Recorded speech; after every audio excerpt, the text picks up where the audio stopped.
All right. This is either, I'm not sure whether this one's recording in the cloud at the moment or whether it is recording on the computer, but either way, we will have a recording. You can tell that we're recording because it has a stop recording up in the corner of the window.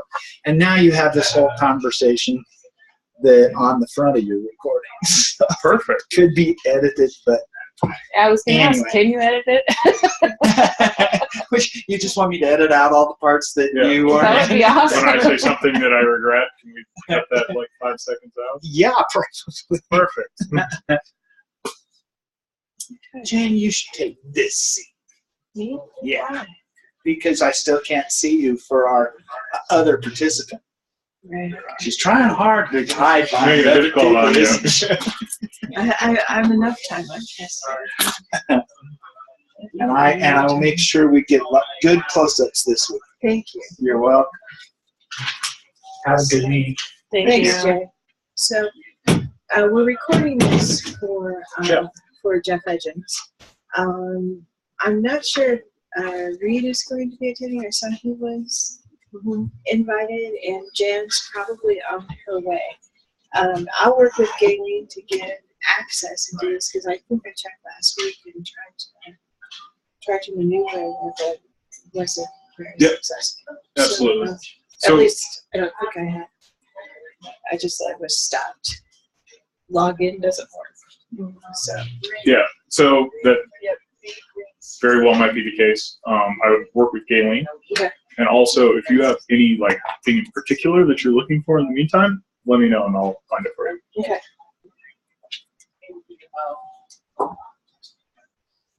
And I think I'll go check with Reed to see if he's. Again, I just saw Jan. Did you? Okay. So I don't know. We're still 5 minutes or 4 minutes early. You guys are Johnny on the spot. I don't have enough communications. Yes.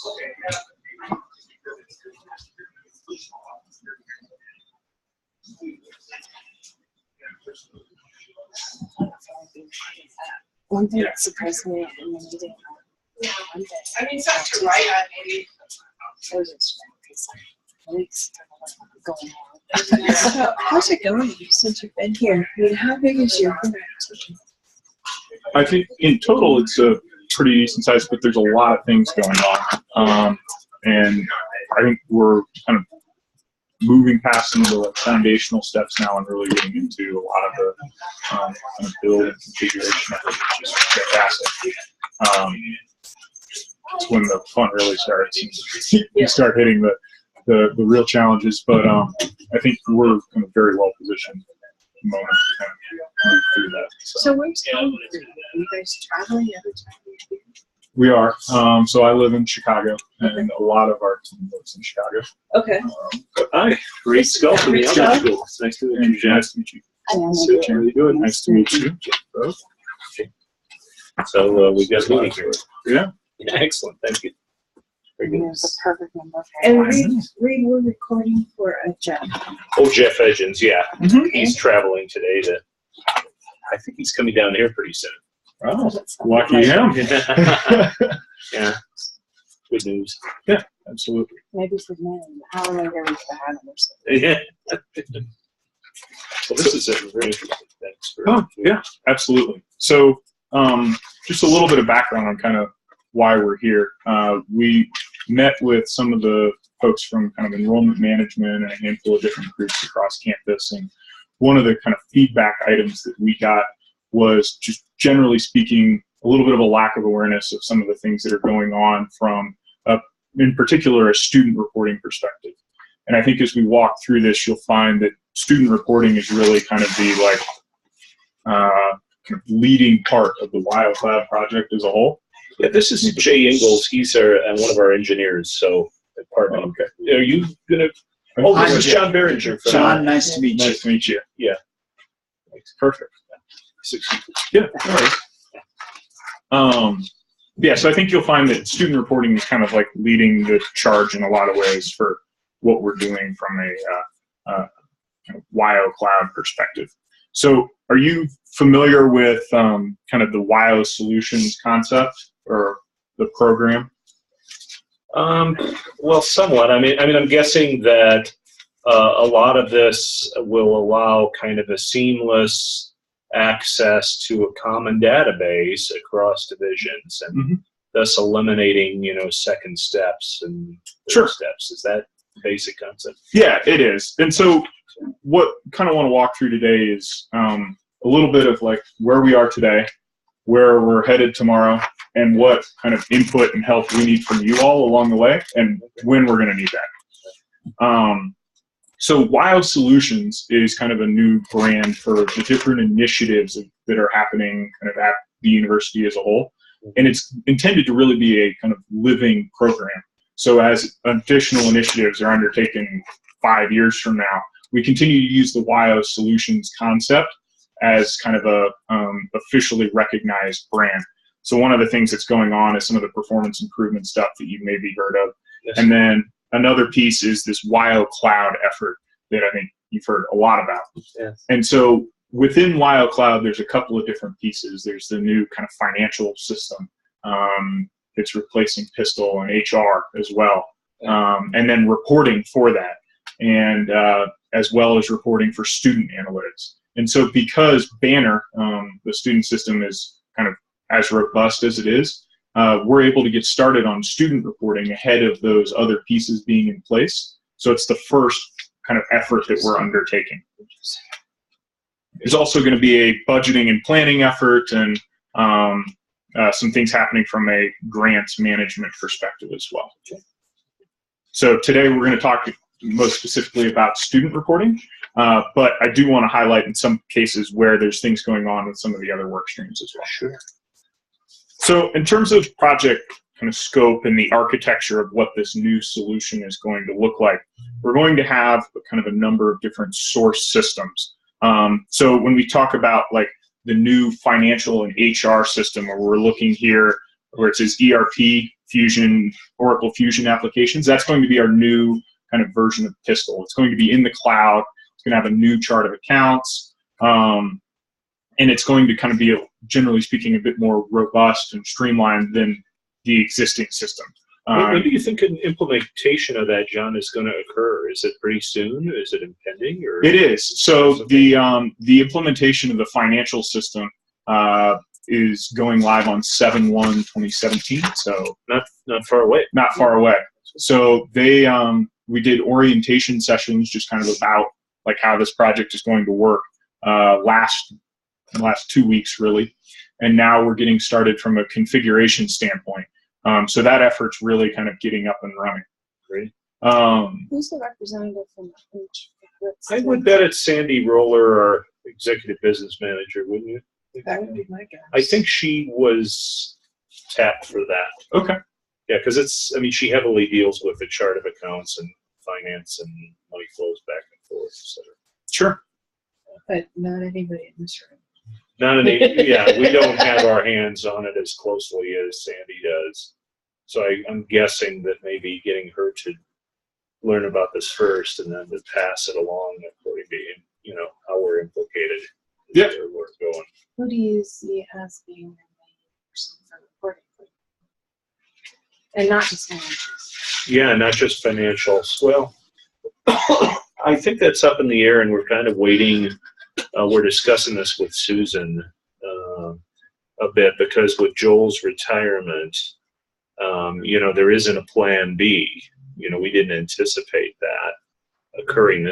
Joel Berrigan was our business analyst, and she retired at the end of July, I guess it was, and it was really sudden because she got an off. The university was offering early retirement, so we have to get at this plan B. How we will deal with data reporting in the future, and for the time being, it's been kind of a collective effort. When Huron calls, or the president's office, or one of our partners calls, Jane, myself, I know Jan's helped out with some numerous inquiries, and then Sandy. Mm-hmm.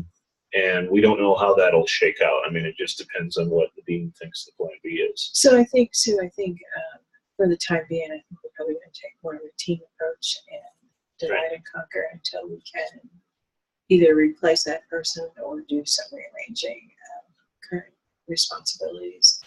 And we haven't got that far yet. So I think definitely Jan, myself, Reed, and Sandy. You know, the reason I asked is because we'll have to do another job with you, but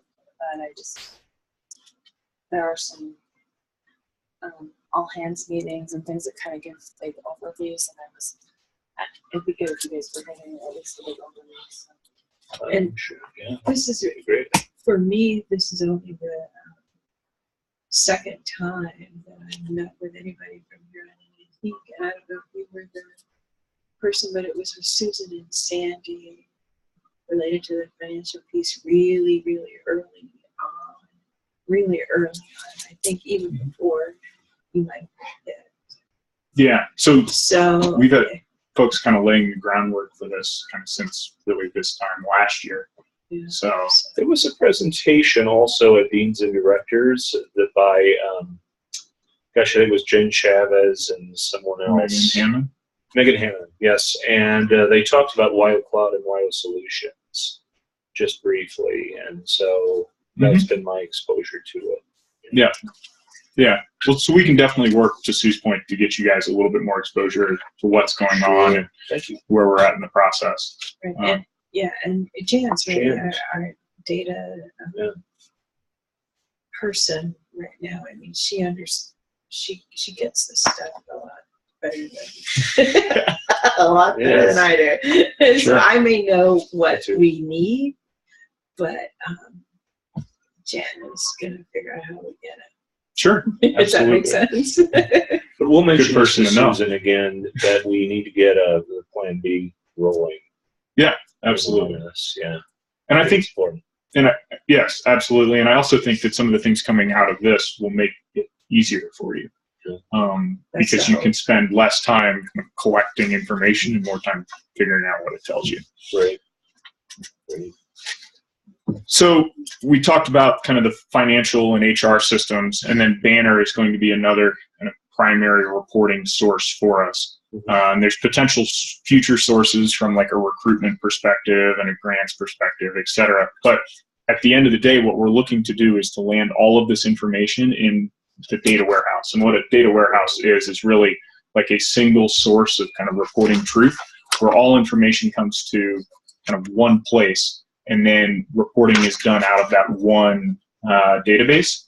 And so because all of that data sits in one location, you have the ability to report on intersections of that data. So you can report on intersections of student and financial data, or HR and financial data, or whatever it might be. So if you start thinking about like class profitability or something like that, where like the financial data as it relates to kind of the revenues generated by the class and the costs for the professor generated by the class, like that's going to actually sit at the intersection of all three of these systems, because you have costs coming from HR, and you have revenues in the financial system, and you have class information and student. And so you have the ability to start reporting on the intersections of this information, which will really help guide your decision making going forward. Right. So this data warehouse will then be exposed to kind of a uniform reporting platform that's going to be available to everyone on campus. With kind of everyone will have access to it to some degree to do the work they need to do, and we'll have kind of security in place around certain different secure fields and that sort of thing. But our primary reporting tool is going to be an Oracle tool called BICS, Business Intelligence Cloud Services. And that allows us to do, it's a pretty versatile tool in that it does dashboarding and formalized reports. It does ad hoc reporting. One of the things that came up, we were speaking with some folks yesterday, and we intend to have like an externally facing dashboard that sits on a website that allows kind of, whether it's donors or legislatures or whoever it might be, to go gather that information themselves. So talking a little bit more about kind of the suite of products that we're using here, one of the kind of investments that the university made was in what Oracle calls business intelligence applications. And so what that really means is it's a host of pre-built content. So as we start looking at like this architecture diagram and you see these arrows between these source systems into the data warehouse, there's integrations that move data from the source systems into the data warehouse. And then that data warehouse has to look a particular way. And then ultimately we're building reports on top of it. BI apps, business intelligence applications, comes with that pre-built. So the integrations are pre-built. The warehouse structure is pre-built. The reports, to a certain degree, are pre-built. And so our major effort is to stand up all of this pre-built content and then evaluate kind of what gap there is between what the University of Wyoming does versus what Oracle has seen from all of their other kind of student information systems reporting environments. So our thought is that probably 80% of the reporting requirements will be fulfilled by some of this pre-built content. And then we work with the Wyoming team to help them understand how to develop custom content to fill in that remaining gap. This is very interesting because I know Sue does a great job for us in like collecting data on distance students that she pulls from various sources. But I mean, I think she knows a lot about our students and how they're different, and that's many times with the outreach school, that's the complicating factor, is that our students are not necessarily on campus. They're not necessarily accessible during the day. They're learning through different technology contexts. And so, we need that ability, I think, to have special reports that maybe other divisions wouldn't be thinking of that are sitting on campus. Sure. But I know Sue does a really great one for us that we use to maintain our regulatory compliance, for the institution. And they have very specific questions, the regulators, that they ask. Yeah, and so I think you'll find a couple of different things. One, as there's content that you need that isn't kind of pre-built or readily available, absolutely. We want to kind of give you all the tools necessary to go build that yourself. Yeah. But I think you'll also find that a lot of the material that is pre-built is a lot more kind of customizable through like selections from drop downs and clicking and dragging than you may have seen thus far today. So when we start talking about like you want a report that really only looks at like kind of distance education or classes taught over the web, like we could look at a report that looks at only that. That might be the same report that someone else is looking, like you're looking at all of the math courses, and someone else is looking at all of the math courses, but it has an additional drop down for you to select, like we only want to look at the ones taught over the web. So you can start to drill in to see the information that's relevant to you pretty easily. And you can also save those customizations so that like every time you come in, you don't have to say like, I don't care about the like on-campus stuff. Like I only want to look at distance learning, which kind of customizes that experience for you, and that'll be the page that shows up every time you log in. So I'm going to give you an example. Do you mind if I give you? Because yesterday, remember our discussion yesterday, or was it the day before? So I would love to be able to take all OS coded students, which are outreach coded students, who are non-residents, okay, and put them on a map as to where they're actually located, to like give everybody a little pinpoint on the map. And then of all those students, I want to know what program of study they're in.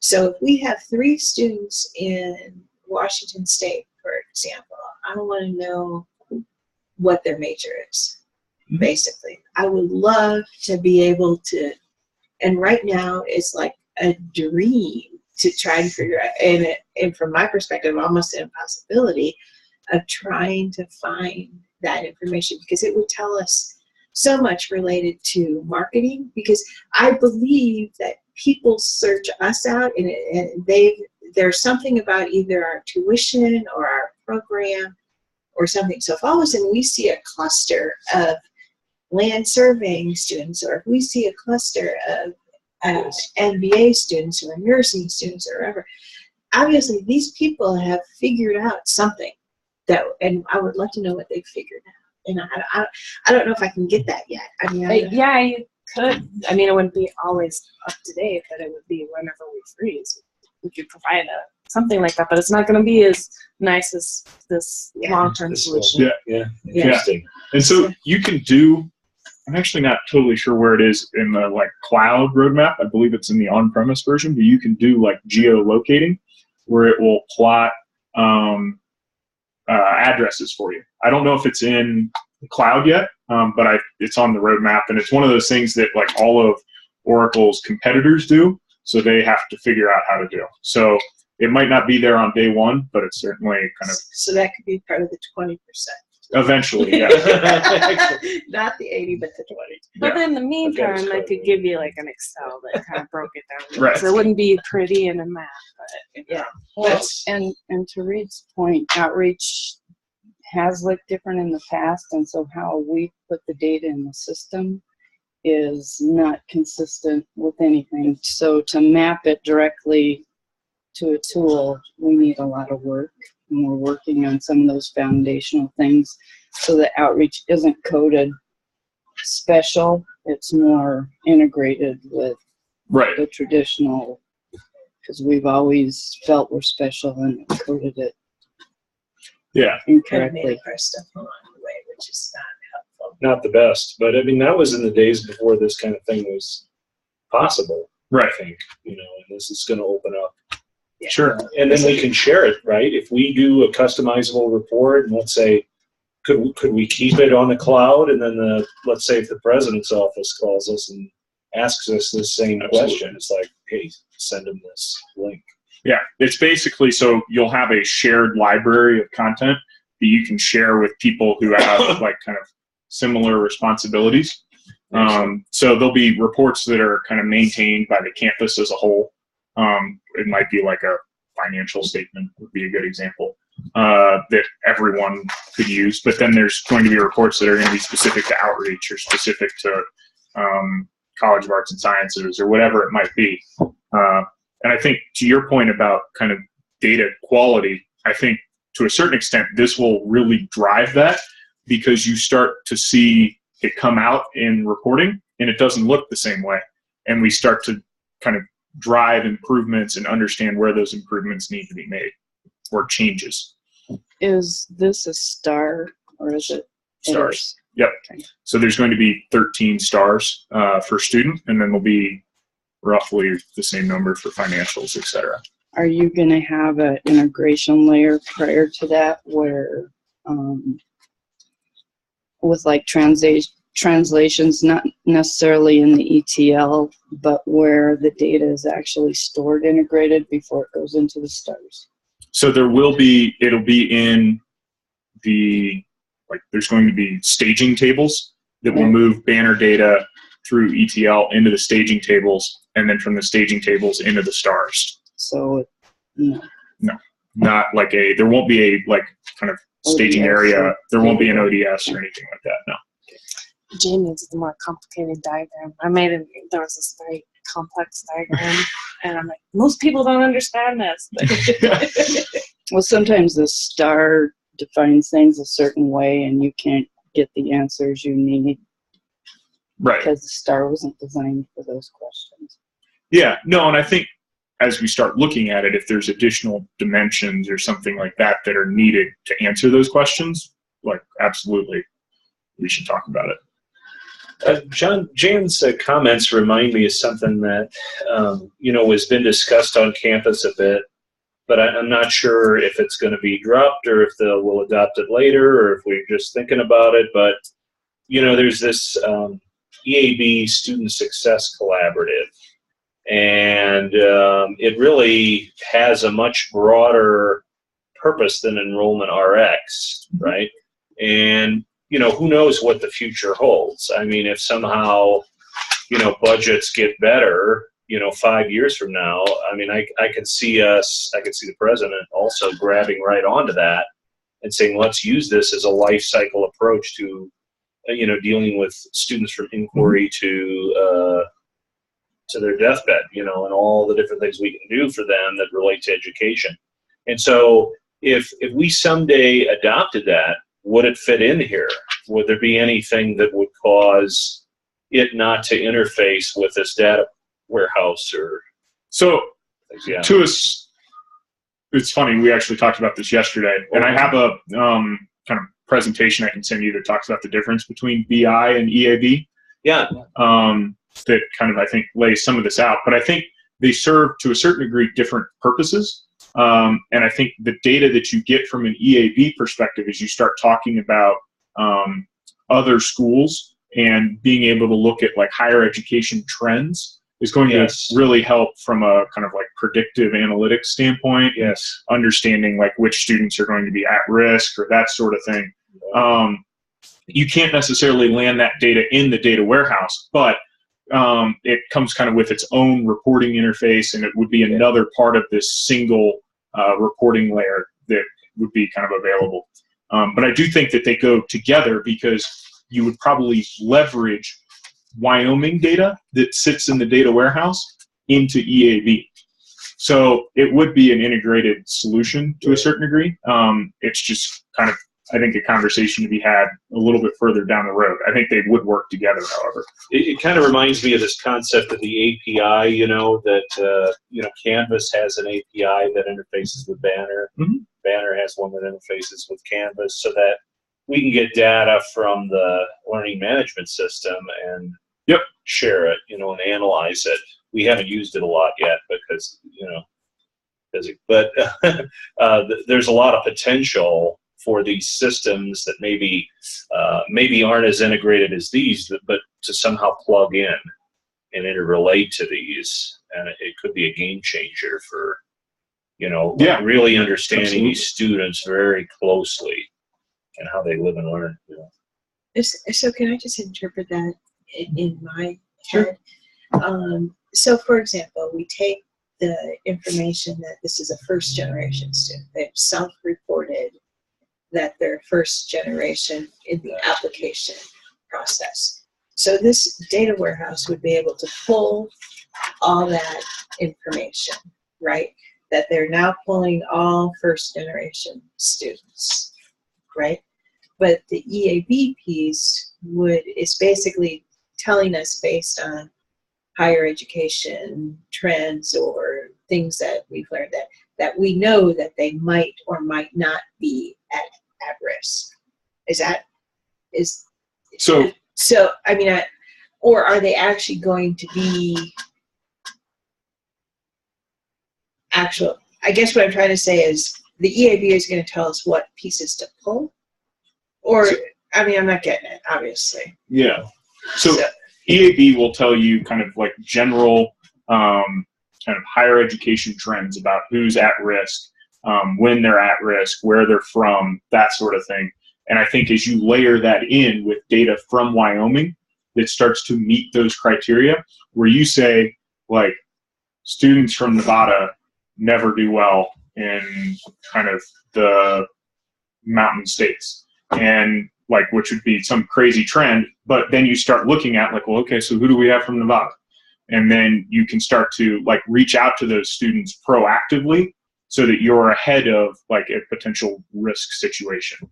Okay. So EAB actually comes in, looks at our data, and runs a bunch of analytics, and then there's a dashboard that's showing here's individual students at risk, and then you can track them as well with what they're advising. So there's like a whole huge piece to it that wouldn't necessarily be part of the data warehouse, in the sense that we wouldn't necessarily, that information would live there, but it might get information from the data warehouse. Okay. You could basically profile the students based on that information, and part of that could be passed on to the data warehouse, Mm-hmm.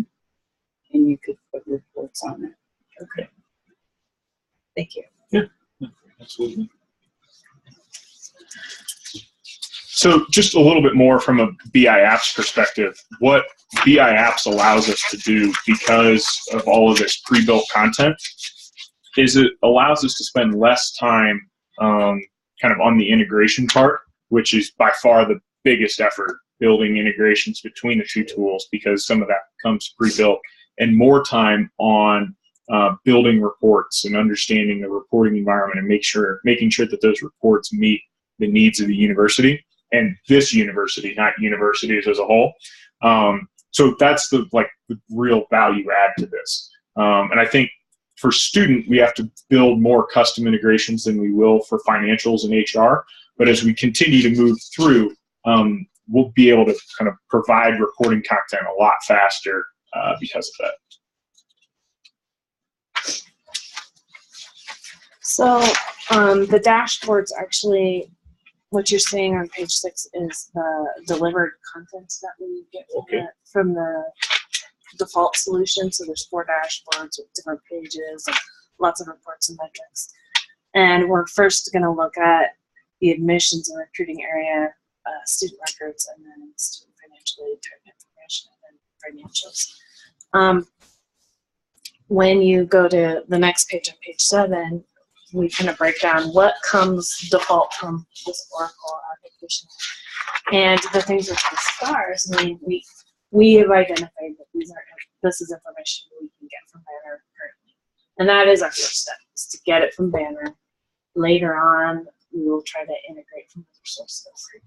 So you can see in the applications, the admissions area that there's not a ton of information because of Enrollment RX, the customer relations management system has all the prospect information as the recruiter information. So, but as we integrate, then these will populate.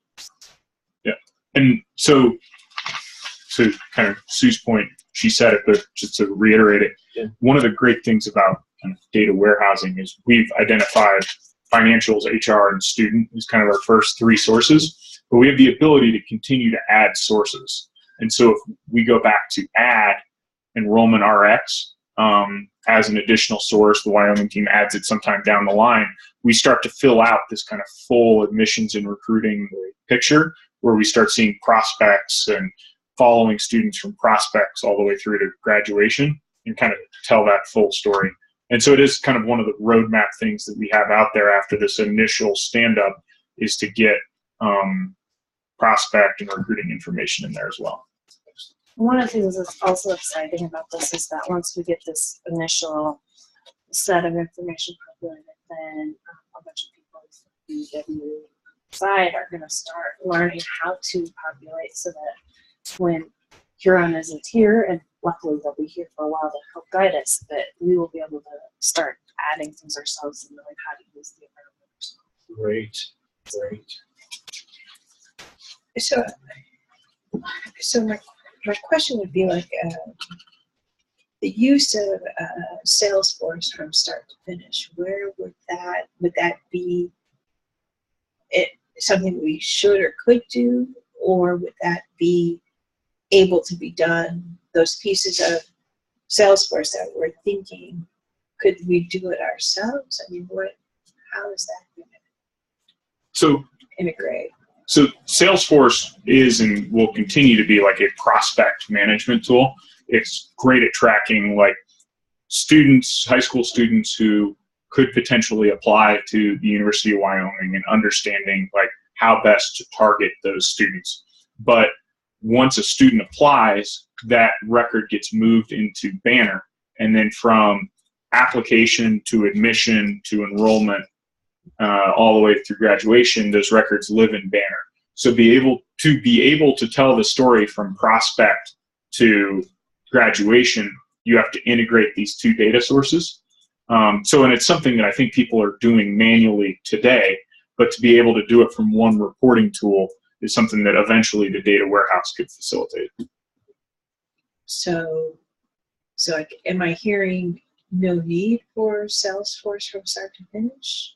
I think you need it for the recruiting piece, for looking at students individually, and for that part, but to see what the overall trends are and what it really means for the university, you would come here to look at the life cycle. Okay. And then once they graduate, then where do we go? Well, we haven't integrated that far yet, and that's where if we did the call center and more of the support features, you have a whole different view of that person outside of their academic But start once and we had finish. that, that certainly would be something we want to integrate into the Yeah. dashboard. This is many times where we come in is, people have already attended UW for, maybe received a degree, and then we say, hey, try a certificate or a master's degree or a doctorate, and that's, that's where we're trying to work on, how can we refer these people to the right programs? That's your recruiting effort, is understanding. Yeah, it's a little why bit, you the have- funnel is a little bit different, is what I'm trying to say for the distance and adult learners that are off campus. Sure. No, absolutely, that makes sense. And I think if that information post-graduation lives somewhere, as we talk about Salesforce being a potential data source, you can really integrate anything as a data source as it kind of starts to relate together, and you can tell that full story. So I don't know what system necessarily tracks that. I know when we inventoried all of the kind of systems on campus, we got like 45 of them. I don't know which one does graduation, post-graduation, and alumni tracking. I think it mostly lives in survey data, so I don't think it's an area where we're as developed as we can. But it's an opportunity for us, that we see. It would be great if we could do a whole life cycle. Do you guys ever get, for instance, lists of degrees so that you guys can start from the time somebody gets a degree? I was going to say, this could actually feed back in. Yeah.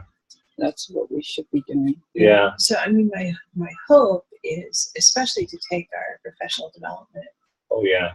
students and feed their names and information into iPads or something to see where they're doing degrees. into National Student Clearinghouse. Feed that information into National Student Clearinghouse, and then find out if they already have their master's, and if not, or a PhD. If not, then market to them specifically. Yeah, that's a good idea. Because that's a Christy sitting and gold I- mine for us, really. There's just sitting there. And we have a pretty tight grip on the districts. We're always talking with those school districts about Right. setting these things up. So it's a great opportunity. Christy and I actually have major access to that system, so if that's something you guys want to even start doing, you could start with that chain. That would be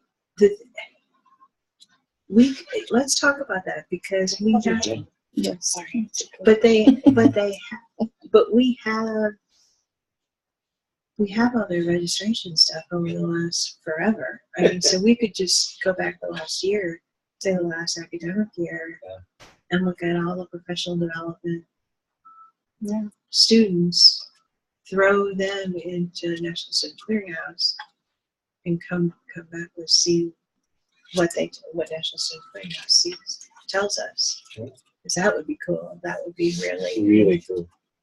that would be great information. And then we to can know. contact them and say, hey, you could do it here. Right.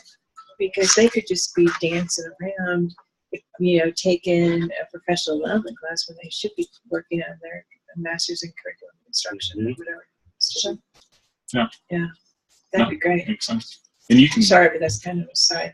No, you can do really interesting stuff with that. I've built a database of iPads data to help another client analyze kind of the market as a whole, which was kind of interesting because it's all just sitting out there. You take a bunch of extracts and you can find some interesting trends that way. So the next dashboard is the student records dashboard, and we can populate almost everything on this based on what's in there already. As you can see, we've got different enrollment by class.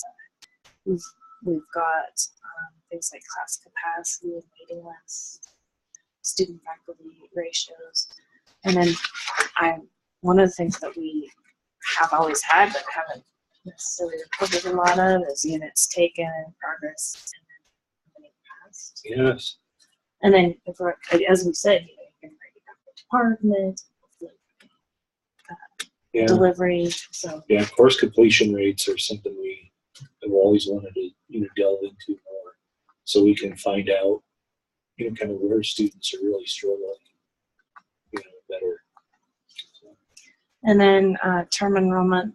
This would be more of our demographic information and looking at it over time. great. And then the faculty information.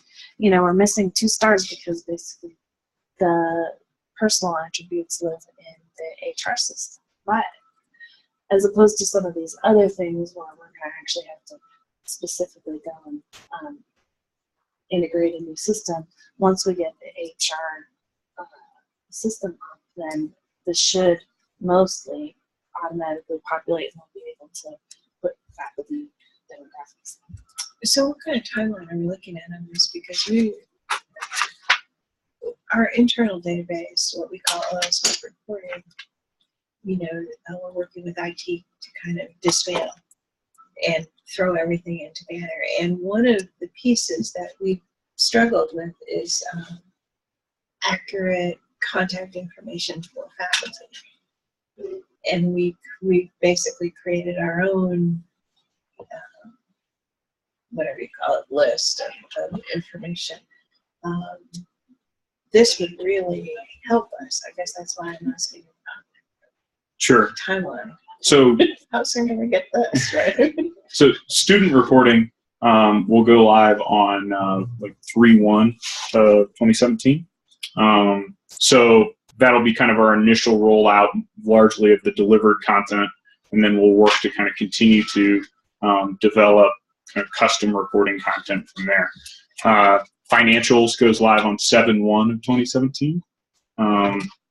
And reporting will go live like shortly thereafter. Again, talking mostly about delivered content and then working to kind of continue on with the custom development.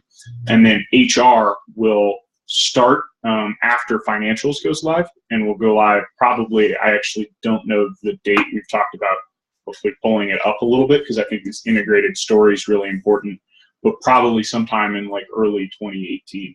So we wouldn't have faculty addresses and whatnot, probably not until that point. But we would have faculty workload information and that sort of thing. Okay. One of the things is all of this data is only as good as the source system. I have a good feeling that probably the HR system doesn't get updated as to this contact information. The faculty that probably, unless the faculty are purposely going in and saying, here's my new contact. Yeah. I mean, that's just a part of the process. Is they need to be Updated. their own information. I think that's part of the problem with students too, particularly the distance ones that move around. They don't update and they don't tell anybody that they moved. And how do we get, that's the $64,000 question. How do we get into that? Yeah. We're trying, but sorry. Enough angry emails. Yeah. Well, and some of the instructor information isn't to HR yet, but we need it. And so that's why this happened. But you could pull from another source. Right. If we decided it needed to be maintained outside of HR. Yeah.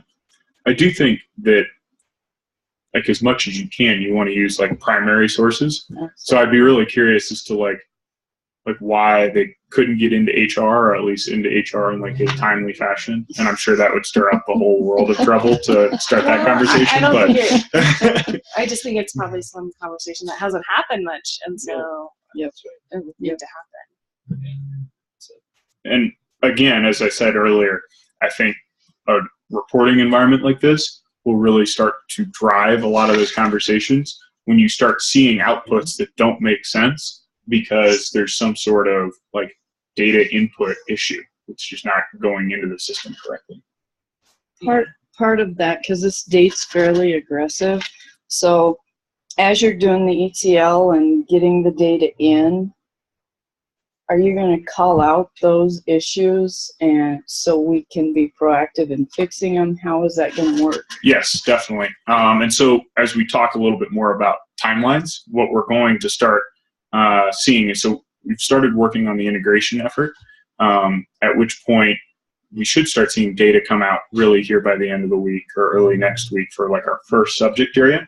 And we built our first report kind of as a prototype a couple of weeks ago, and Sue told me it looked terrible because the data was all wrong. It looked good, but the data was all wrong, which is fine. And actually, like and it's really like almost to a certain degree the intended outcome, because we start to like review the data and understand where kind of improvements need to be made from an integration perspective. But I think we'll find a fair number of cases where if we build a query from Banner and we build a query from the warehouse, it's going to have the same numbers in it. We're just not going to like what the numbers tell us. And so then I think we start having that conversation about like, how do we clean this up? Yeah. But something like this faculty contact information, that probably is something you guys could be starting right now in the conversation. Get your information in HR, because don't you guys have information? Don't you have access to HR? Yes and no. I mean, we've not given that information to too many staff people. And I actually don't think I have access to I mean, I think I might have some, but not.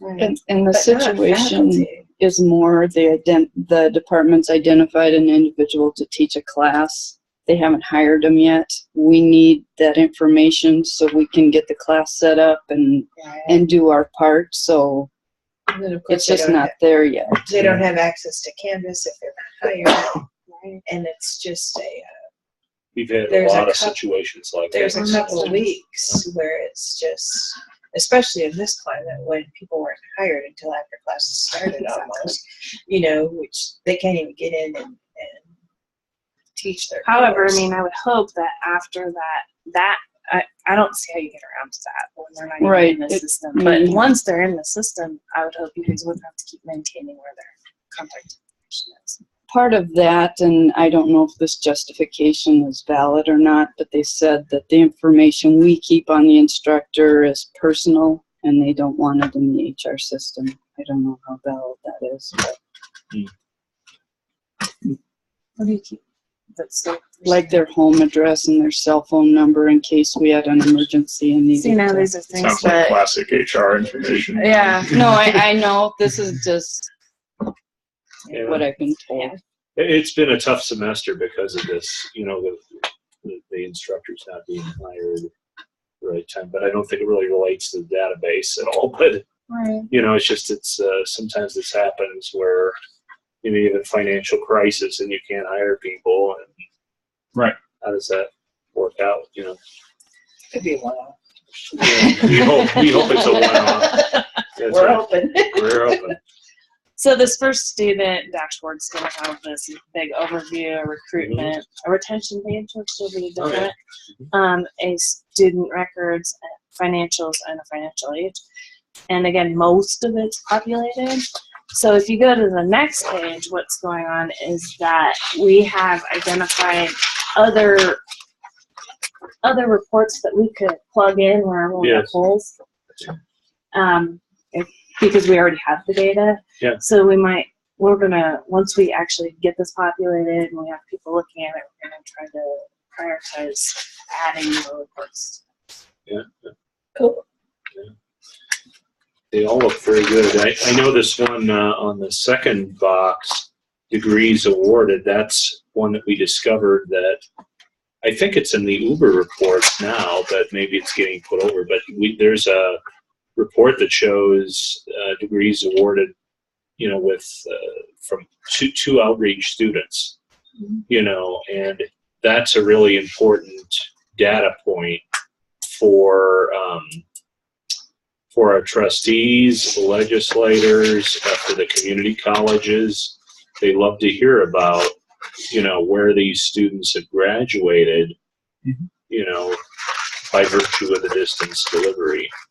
And Yeah, so it's one of the things too we report on, in terms of our actual graduates, what counties they happen to be from, what states they happen to be from, what degrees they earn. that's a biggie It's for one us. of our proudest Sure. moments. is when we have somebody in Matitsi.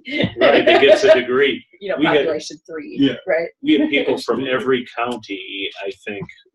I'm not sure this year what happened because we didn't track it this year, but the year before, it was from every county represented. And it's like, wow, awesome.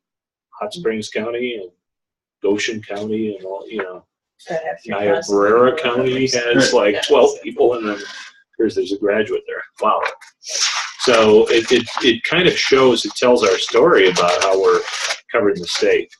Where do you report that? Because like I don't remember seeing it in the outreach dashboard. No, it's not in the dashboard either. I'm not sure. Jane, We've tried putting together an annual report yeah, of this, and we keep getting stalled somewhere or Yeah. another. it's hard to do. Yeah. Well, I understand that. So. And so, Somebody retires and moves. And, So Joanne would tell me you're wrong, and then I would go, well, where did you find your information? I mean, it made it for a lot of interesting discussions, and I think this will aid that, and get people talking about, the students and what we're really seeing, because the numbers can tell part of it, but there's a contextual angle to some of this too that. Well, and you probably know that we don't ever report that because we've always been taught the University of Wyoming report is the one One thing. granting the degree, not Right, that's right. Yeah, That is right. true. Right. That's absolutely true. Yeah. So we don't grant degrees. We just support the delivery of the degree programs. Right. Yeah. So the university grants X amount of degrees, and But those Y grant at a amount distance. are on That's campus. really that's what big. you're getting at. Yeah. That's, Big. that's why it's never happened. So. Oh yeah, I get you. Yeah. So a lot of the reporting here is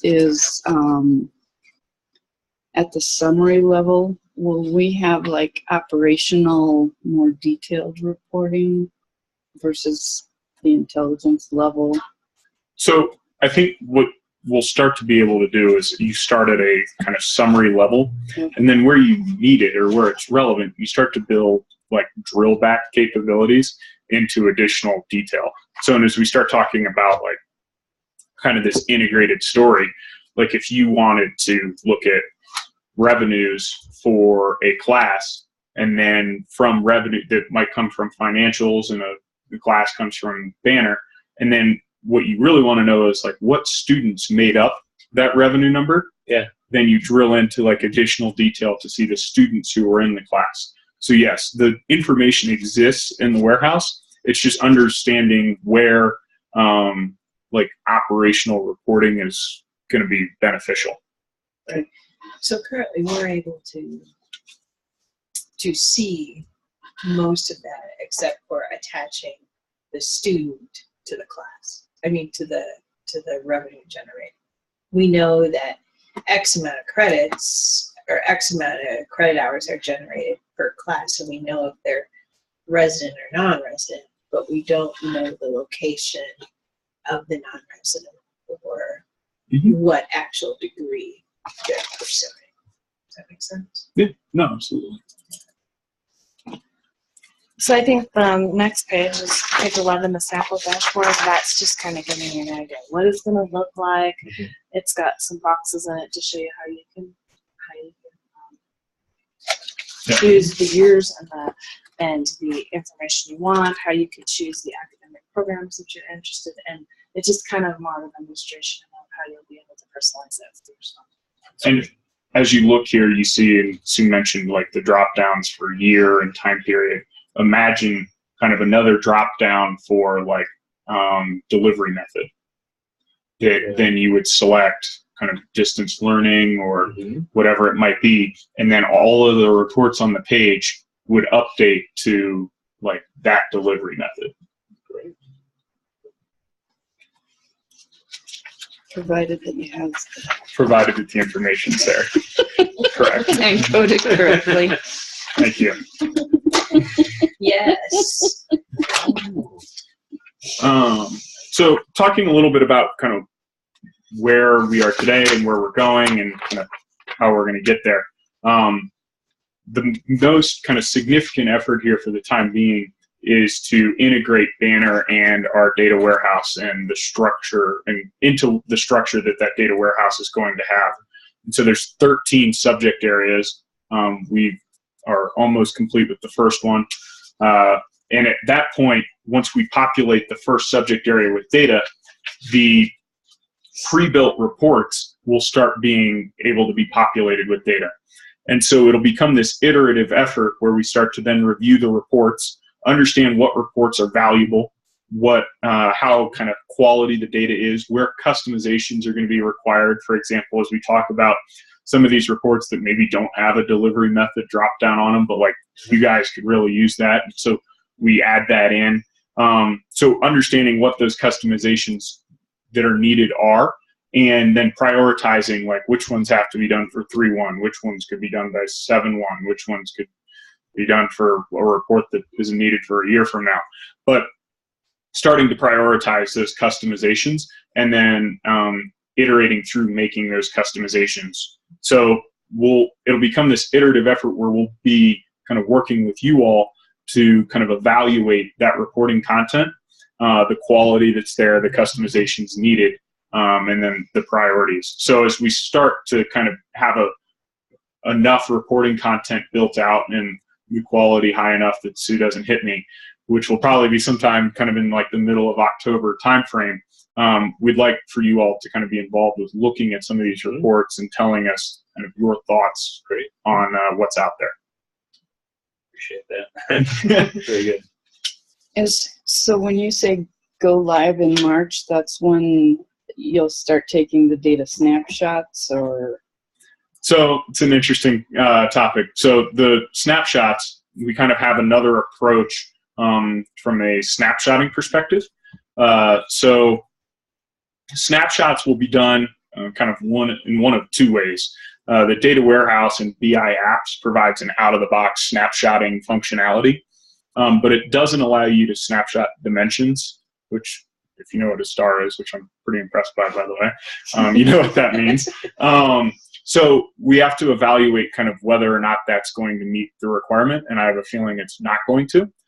At which point then we can create basically like a custom snapshotting capability, which will actually look a lot like the freezes that are done today. And we will map kind of the historical freeze data into these snapshots and create a process by which snapshots can be taken moving forward, and then reports will be built off of the frozen data. You know, another question that I have in regards to the freeze data reminds me that we have, you know, the outreach school has a lot of students who take classes that go on past the end of the semester. You know how that works, you know, like with our professional development, sometimes we have to wait all the way till the freeze point. Like for the fall semester, the fall doesn't freeze until, I don't know, I think it's February 15th, but I could be January 15th. And we're loading registrations, I think, you know, in early January sometimes. So is there a way with reporting to kind of extrapolate or predict based on past freezes you know what I'm saying? So that our higher ups can feel like, hey, those outreach numbers aren't together yet, but we can have a guesstimate of where they're going to be.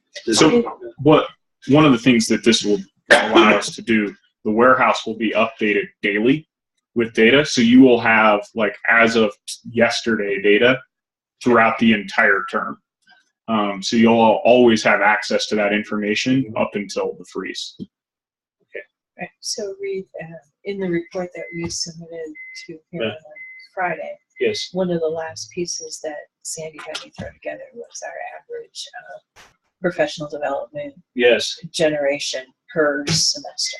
Yes. So we've got averages over pretty the good last averages. 3 years, but they're so unpredictable. I mean, they just do. It's just crazy. So we can come up with an average based on academic years, but I mean, it still doesn't solve the no underlying dilemma. because we don't generate that. They're outside agency generated, so Right. we don't.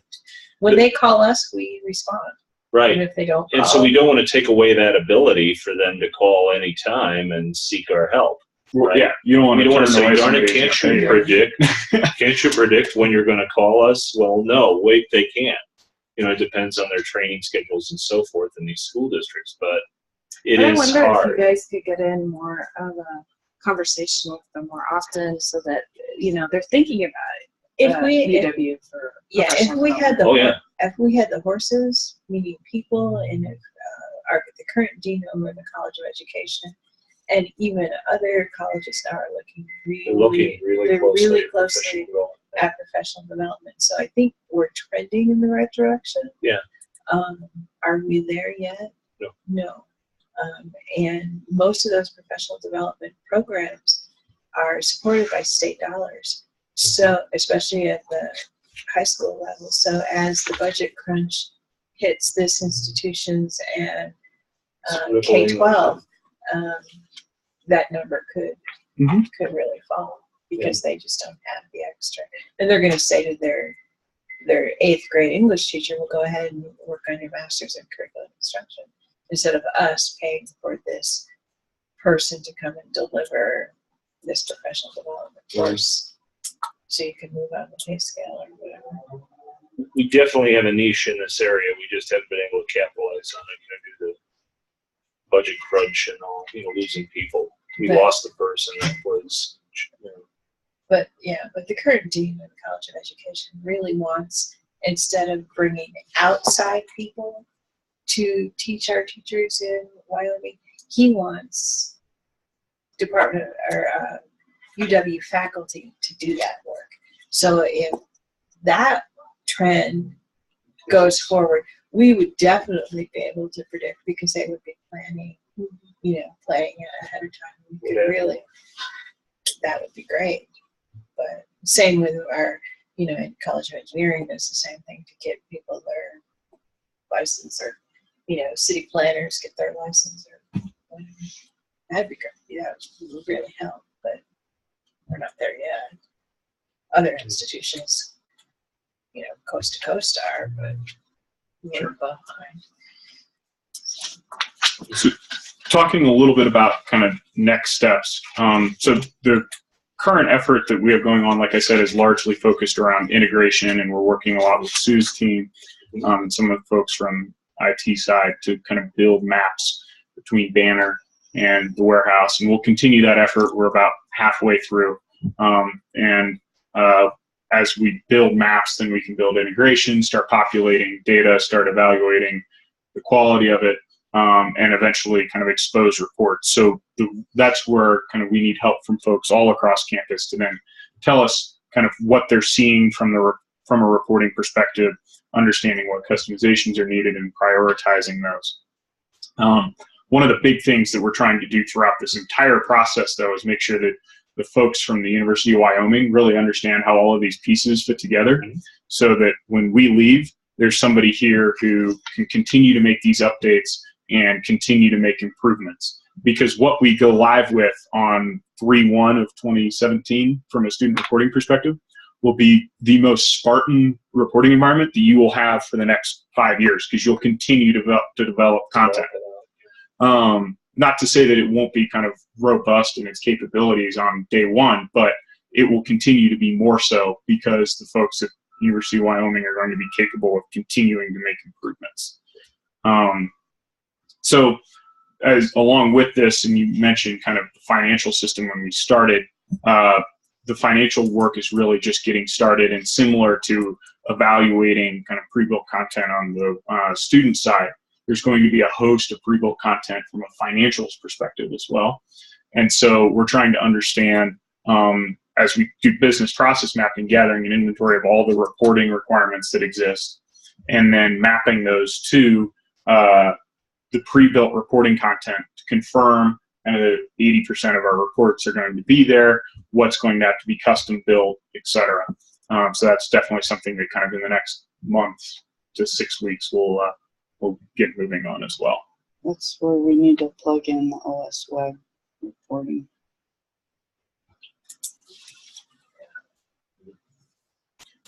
What do you mean? So, What? What do you mean by that? We have a reporting system that was developed on technology that's no longer going to be supported, so we have to migrate all those reports somewhere. And versus having IT rewrite them off a banner. Right. OS Web is the reporting tool. It's custom. So the short story is it was put together by one of our IT people who has since left, and she wrote the programs that pulled it all together, and she would take a bit of, and I have no idea the names, but like she would do a little bit in Java and a little bit, well, I don't even know, but whatever, however you write programs, and she would piece it all together from different writing tools or whatever. And our IT folks down here, you know, they have a particular standard that you use this, and this is how you do it. Well, she didn't follow any of the rules, basically, and she just, you know, Went and built it. Yeah. went and built it herself, which is great. But when now that she's not working here anymore, and now that pieces are breaking, or whatever the word is, we're having to You don't have anyone in IT who can support it. Right. And IT determined, instead of trying to unravel and resupport, they figured it would just be easier to rewrite. So are they rewriting, or are they? Some, not all, but we're evaluating all the pieces right now. You know, bit by bit, piece by piece. And Sean just sent just this week a summary that I haven't even looked at yet. But if we could do it off a tool like this versus having more programs out there to support and change and More modify, sustainable. It'd be better. our biggest hurdle is the business logic, because she has so much of where they're translating what came out of Banner into and masking problems. Right. And so I guess that's my biggest concern with, as we take the data from Banner and put it into whatever this is, how are we defining things? Is it a standardized definition across the board? Who's coming up with it? When I've done this in the past, we've profiled the data and looked at the holes, and then we've created business rules based on, so that no nulls went in. And so I guess that's my question, is where is that happening, and can we be a part of that? Yeah, so it's happening now. We're kind of mapping already. We've gotten through, like I said, kind of the first couple subject areas from a mapping perspective. But that mapping is kind of foundational, as I'm sure you can imagine. And it's really, as we then start to build integrations, we get into the business rules and see things that fall out.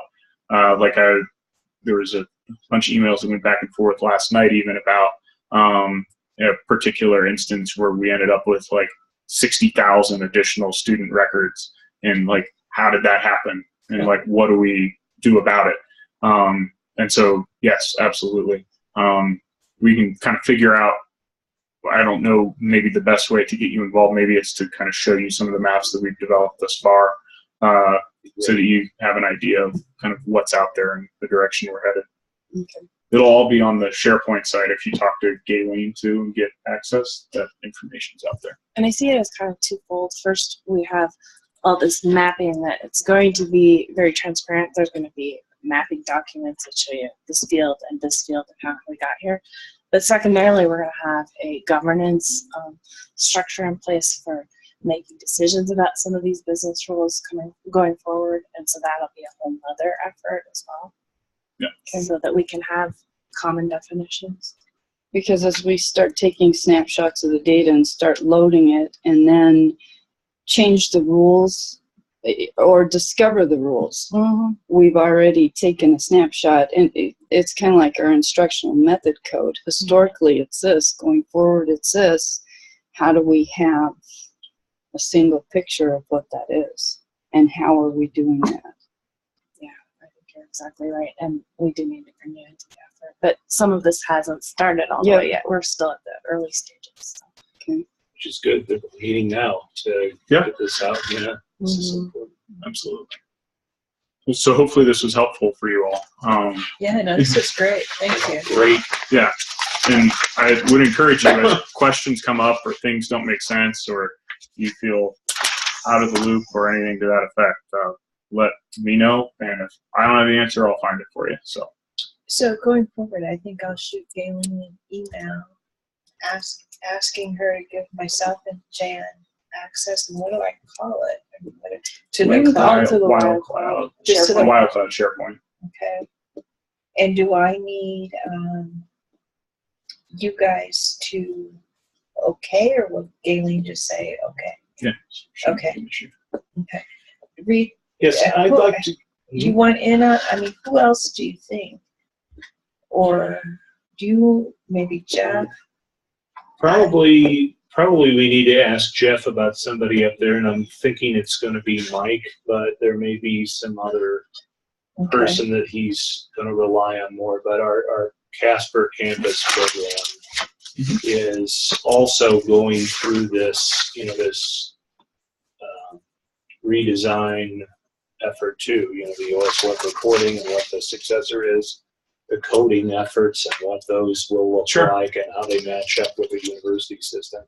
So I think Jeff Edgens and myself would be two people to keep in the loop. I don't know if we're going to have the ability or time to go into WyoCloud and manipulate it, but I think we need to make sure that Jeff knows about this, and he would have been there. For him He's recording.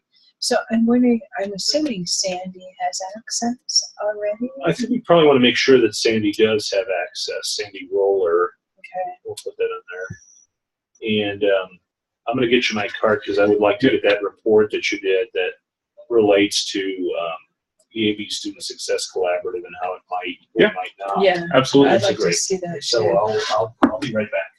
And when you do that, can you attach this presentation, because Jeff then will be able to follow along. Sure, absolutely.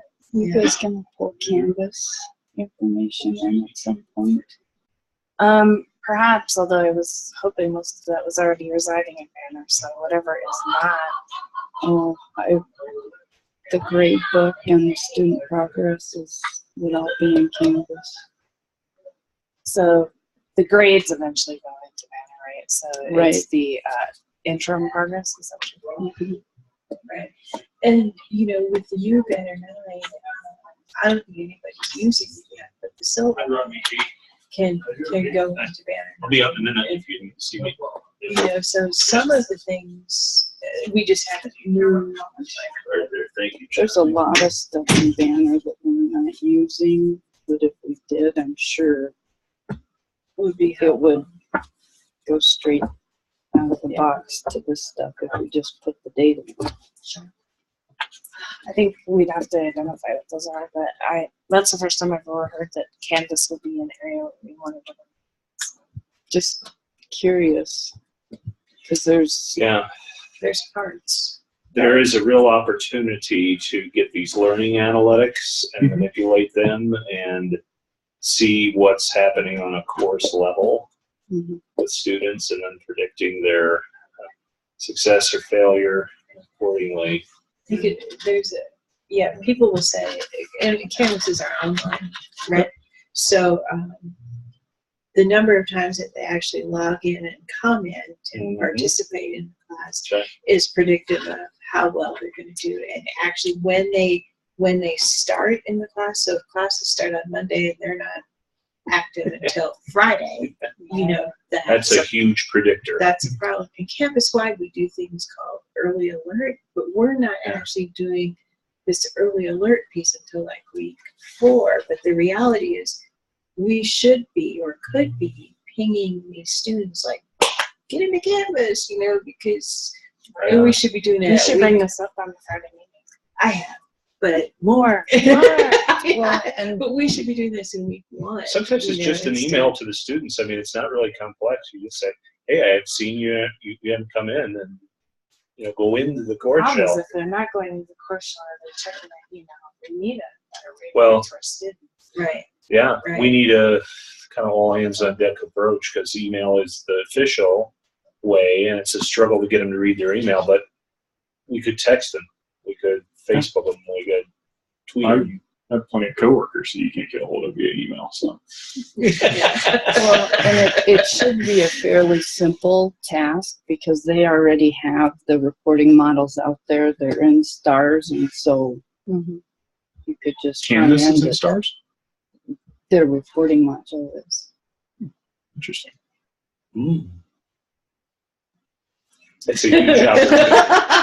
Huge opportunity. No, it is. They have several different facts, and then the dimensions that go with it. We just don't have anything to lay on top of it to actually see what's going on. The more we can leverage these tools, Yeah, The better off be we're better. gonna be. better we are. Oh, Yeah. absolutely. Wow, great. Thanks you for Yeah. doing this. No, Yeah. absolutely. So access and what else do you want from us? So I think as we get a little bit further downstream here and start having reports that we kind of need help vetting, we'll certainly do that and get you all involved. In the meantime, I'll get you the mapping documents for you to take a look at and kind of see where we're at. It's going to be very good. So, Thank you. do you have a history in like data warehousing? I do. That's awesome. Where from? From Minneapolis, various companies and clients. Wow, that's awesome. Don't tell anybody about that because we don't want the president hiring her. I should say she's done very well since she's got out of prison. Amazing recovery, and I see no possibility of violent behavior. She's extremely talented. No, I'm just kidding.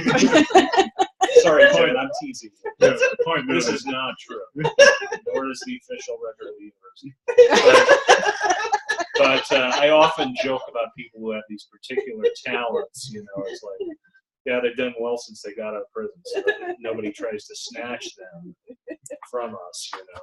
Well, We've I had a was few of from those. Rollins. I just didn't say what part of Rollins. Yeah.